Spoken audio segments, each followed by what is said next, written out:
नमस्कार। The international report में मैं कादम्बिनी शर्मा हूं आपके साथ। अगर आपने अब तक द इंटरनेशनल रिपोर्ट सब्सक्राइब नहीं किया है तो ज़रूर करें, क्योंकि यहीं पर आपको बिना एजेंडे के अंतर्राष्ट्रीय खबरें और उनका एनालिसिस लगातार मिलता रहता है।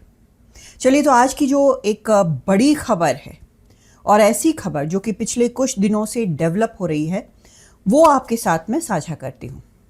आपने देखा होगा कि किस तरह से एक बार फिर से अमेरिका और ईरान के बीच युद्ध भड़क उठा है, और ये एक ऐसे वक्त में हुआ है जब ये लग रहा था कि शायद कोई बात बन जाए दोनों के बीच, शांति जो है वो स्थायी हो, एमओयू जो उनका था एक शांति प्रस्ताव के लिए वो लागू रहे। लेकिन ऐसा कुछ नहीं हुआ। धीरे धीरे करके हालात जो हैं वो अच्छे खासे बिगड़ गए हैं। अमेरिकी सेना का जो एक सेंट्रल कमांड है, उसने शनिवार को ये कहा कि उसने ईरान में कम से कम 300 मिलिट्री टारगेट्स पर हमला किया है।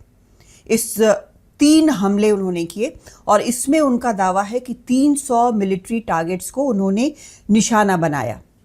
दूसरी तरफ ईरान का जो रिवॉल्यूशनरी गार्ड्स जो है ईरान के IRGC, उनका ये कहना है कि उन्होंने जवाबी हमले में उन सभी देशों में जो अमेरिकी बेसेस हैं उनको निशाना बनाया है, जो आस पड़ोस के देश हैं, जैसे जॉर्डन है, कुवैत है, ओमान है, कतर है। लेकिन रविवार को अमेरिका ने एक बड़ा हमला किया, वेव ऑफ स्ट्राइक्स इसको कहा गया, और इस हमले में अमेरिका का दावा है कि उसने 140 मिलिट्री टारगेट्स को निशाना बनाया। इनमें उनका कहना है कि जो ड्रोन फैसिलिटी है, मिसाइल फैसिलिटी है, कोस्टल रडार सिस्टम है जो कि स्ट्रेट ऑफ हॉर्मुज के लिए उनके लिए काफ़ी ज़रूरी था, जो मिलिट्री रडार सिस्टम उनका था, जो छोटी बोट्स हैं जिनके ज़रिए वो स्ट्रेट ऑफ हॉर्मुज में IRGC के जो लोग हैं वो जाते थे और ईरान का जो भी आदेश होता था उसको लागू करते थे। इस तरह की बोट्स को उन्होंने निशाना बनाया है। ईरान की तरफ से ये खबर है कि कम से कम 1 व्यक्ति की मौत हुई है और कई और घायल हैं। 4 से 7 के घायल होने की बात कही जा रही है। तो ऐसे समय में एक बार फिर अब ईरान और अमेरिका एक युद्ध में उलझे हैं, और ये तब जबकि दोनों के निगोशिएटिंग टीम्स के बीच बातचीत हुई, लगा कि कुछ आगे बात बढ़ेगी। तो अब क्या हालात हैं? अब हालात ये हैं कि एक नो विन सिचुएशन है। अमेरिका ने खुद अपने लिए और बाकी दुनिया के लिए एक ऐसी समस्या खड़ी कर ली है जिसका हल शायद उसको अब नहीं सूझ रहा है, इसका तोड़ नजर नहीं आ रहा। क्योंकि जब अमेरिका युद्ध में गया था तो आप याद करिए कि लक्ष्य क्या था। लक्ष्य ये था कि ईरान जो है वो परमाणु हथियार ना बना सके। जो यूरेनियम एनरिचमेंट की बात थी उस पे अमेरिका का मानना था कि ये ईरान नहीं करेगा और इस बात को लागू करना है। मिसाइल प्रोग्राम को रोकेगा, इसको भी लागू करना है। ट्रंप तो यहां तक कहने लगे थे कि थोड़े बहुत मिसाइल ठीक हैं क्योंकि बाकी सबके भी पास है। लेकिन अब क्या हुआ है? टूटते टूटते बात इतनी टूट चुकी है कि कुछ भी काम नहीं कर रहा है। और इस हमले के बाद, अमेरिकी इजराइल हमले के बाद ईरान ने एक ऐसा वेपन, एक ऐसा हथियार पा लिया है जो वो कभी भी लागू कर सकता है, लेकिन उसके भी अपने दायरे। आगे बताऊंगी कि उसकी लिमिटेशंस क्या है, लेकिन पहले तो ये समझिए कि हो क्या रहा है। चोक पॉइंट है पर्शियन गल्फ और अरेबियन सी, इसके बीच स्ट्रेट ऑफ हॉर्मुज, जहां से बड़ा एक हिस्सा दुनिया भर के तेल गैस सप्लाई का निकलता है, ऑलमोस्ट 1/5। तो ये जो हिस्सा है ये अब हथियार है ईरान का। 28 फरवरी को जब इजराइल और अमेरिका ने ईरान पर हमला किया था, जिसमें अयातुल्ला खमनई को मारा गया था और भी कई जो लोग हैं उनको निशाना बनाया गया था, नेताओं को, लेकिन उस वक्त किसी के जहन में ये नहीं था कि स्ट्रेट ऑफ हॉर्मुज जो है वो अपने आप में एक इतना बड़ा हथियार साबित होगा, या ये भी कि ईरान इसका इस्तेमाल करेगा। लेकिन अब वही स्ट्रेट ऑफ हॉर्मुज जो है वो हथियार है। बंद हुआ तो हथियार, खुला तो कमाई का बड़ा जरिया। इस तरह से अब ईरान इसको देख रहा है। हालांकि अमेरिका ने 8 अप्रैल को युद्ध विराम का ऐलान किया था, लेकिन हॉर्मुज नहीं खुला। वहां अमेरिका ने ब्लॉकेड किया तो भी ईरान ने हॉर्मुज नहीं खोला। प्रोजेक्ट फ्रीडम की बात की, वहां पर लागू भी किया अमेरिका ने, लेकिन तो भी हॉर्मुज नहीं खुला। बमबारी की, बातचीत की, यहां तक के लिए भी तैयार हो गए कि कुछ सैंक्शंस हटा लेंगे, कुछ जो इंटरेस्ट हैं उसके अनफ्रीज कर देंगे, यानी पैसे मिलेंगे ईरान को। लेकिन कुल मिलाकर ऐसी स्थिति में एक बार फिर से वहां पर पहुंच गए हैं जहां पर अब ईरान जो है वो मानने को तैयार नहीं है। 2 चीजें हैं जिसको लेकर ईरान जो है वो बिल्कुल समझौता करने को तैयार नहीं है। पहली चीज ये कि स्ट्रेट ऑफ हॉर्मुज अब वो साफ तौर पर एक कमाई के जरिए के तौर पर देख रहा है। उसका कहना है कि वो वहां से गुजरने वाले जहाजों से फीस लेगा, वो इस पूरे स्ट्रेट को मैनेज करने के लिए फीस लेगा, और भले ही वो ये ना कह रहा हो कि ये टोल टैक्स है, लेकिन है वो वही। वो नाम दे रहा है कि यहाँ पर जो क्लाइमेट है इसको मैनेज करना है, जो समुद्र का जो बहुत इकोलॉजिकल सेंसिटिव इकोलॉजिकली इलाका है उसको मैनेज करना है, बाकी इंतज़ाम करने हैं, तो उसकी ये फीस है। लेकिन at the end of the day वो टोल है, तो उस पर ईरान पीछे नहीं हट रहा है। दूसरी चीज जो वो नहीं करना चाहता, और वहाँ के जो प्रवक्ता है उन्होंने साफ तौर पर ये कहा है, वो ये कि इंटरनेशनल जो वॉचडॉग है परमाणु का, IAEA, उसे वो जांच की परमिशन नहीं देगा। तो ये 2 चीजें जो है वो बहुत साफ तौर पर कह चुका है। लेकिन अब सवाल ये उठता है कि ऐसे में अमेरिका के पास क्या ऑप्शंस हैं। अमेरिका के बारे में ये भी कहा जा रहा है कि उसके जो निगोशिएटर हैं वो बहुत अच्छी तरह से उस तरह से प्रिपेयर्ड नहीं है जैसे कि ईरान के निगोशिएटर हैं। एक्सपीरियंस कम लगता है और निगोशिएटिंग जिस तरह से करते हैं वहाँ पर कुछ ना कुछ चूक हो ही जाती है, जबकि ईरान पूरी तरह से तैयार आता है। तो अमेरिका के पास क्या ऑप्शंस है? एक ऑप्शन ये है कि वो हमले और बढ़ा दे, जो अभी कर रहा है वो। लेकिन इसका नतीजा ये भी होगा कि ईरान जो है वो हमले और बढ़ाएगा उन सभी देशों पर जहां पर अमेरिकन बेसेस है। इससे न सिर्फ अमेरिकन बेसिस को नुकसान होगा बल्कि इन सभी देशों को भी होगा, चाहे वो कतर हो, बहरीन हो, जॉर्डन हो, ओमान हो। ओमान पर भी जिसके साथ मिलकर मैनेज करने की बात स्ट्रेट ऑफ हॉर्मुज कर रहा है ईरान, उसको भी वो छोड़ नहीं रहा है। तो एक तो ये हुआ।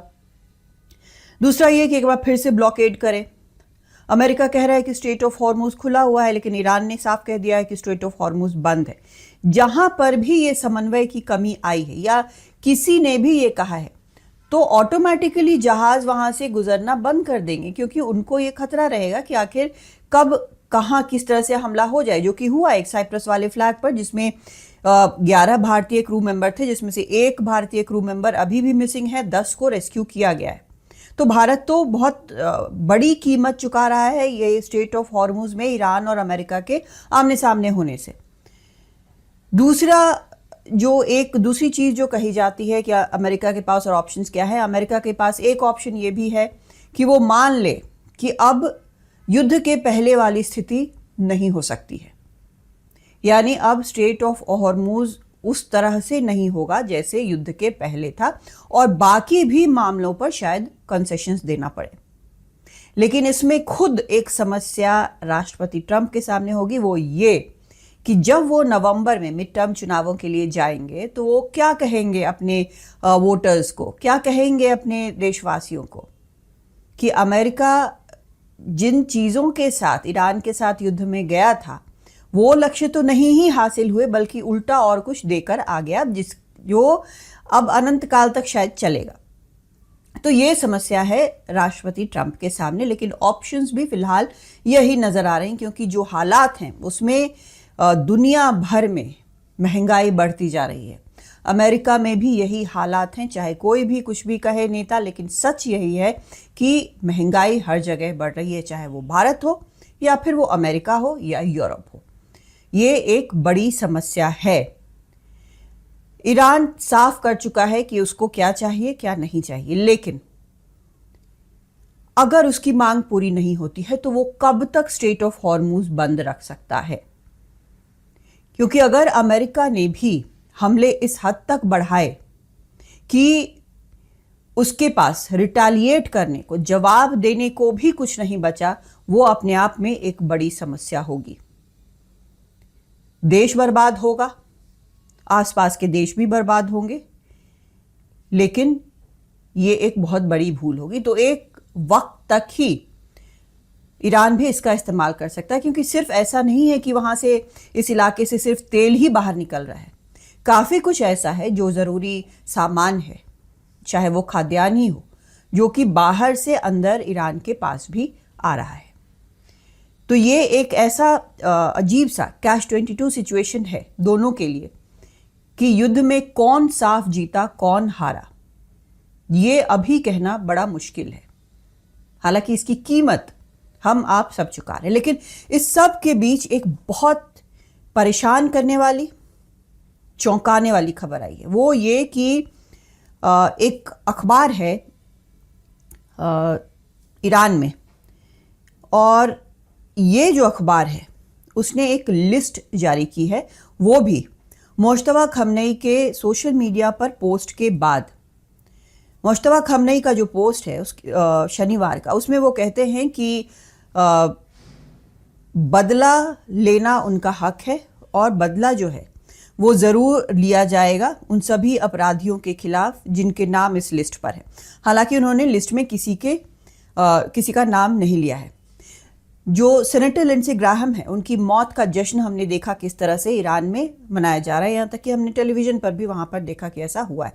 अब इसमें जो हमशहरी न्यूज़पेपर है उसमें 13 विदेशी नेताओं के नाम ग्राफिक्स फोटोज के साथ छपे हैं कि ये ईरान की हिट लिस्ट पर है। हालांकि छपे हुए अखबार में नहीं है, ऑन साइट जो है उस पर ये था। और इसमें आपको बता दूं, कोई बहुत ऐसा नहीं है कि जो नाम आप एक्सपेक्ट नहीं कर रहे हैं वो नहीं होंगे। आपको बताती हूँ कि इसमें अमेरिकी राष्ट्रपति डोनाल्ड ट्रंप का नाम है, इजराइल के प्रधानमंत्री बेंजामिन नेतन्याहू का नाम है, ब्रिटेन के पीएम कीर स्टारमर का नाम है, और तो और इसमें अमेरिकी secretary of state Marco Rubio, defence जो सेक्रेटरी ऑफ वॉर है या रक्षा मंत्री हैं अमेरिका के पीट हेगसेथ, उनका नाम है। यहाँ तक कि फ्रांस के राष्ट्रपति इमैनुअल मैक्रों का भी नाम है, और इटली की प्राइम मिनिस्टर जॉर्जिया मेलोनी का भी नाम है, और जर्मन चांसलर फ्रेडरिक मर्ज का भी नाम है। तो ये जो नाम हैं ये पब्लिश किए गए हैं हिट लिस्ट बताकर, और ये अपने आप में बेहद बड़ी चिंता की बात है। हालांकि जब ये बात सामने आई तो ट्रंप ने ज़बरदस्त धमकी भी दी सोशल मीडिया पोस्ट के ज़रिए, लेकिन फिलहाल ये समझने वाली बात है कि दोनों देशों के बीच हालात ऐसे पहुंच गए हैं कि इस तरह से अब एक हिट लिस्ट दुनिया के नेताओं के नाम के साथ, फोटो के साथ ईरान में अखबार में छप रहा है। नमस्कार।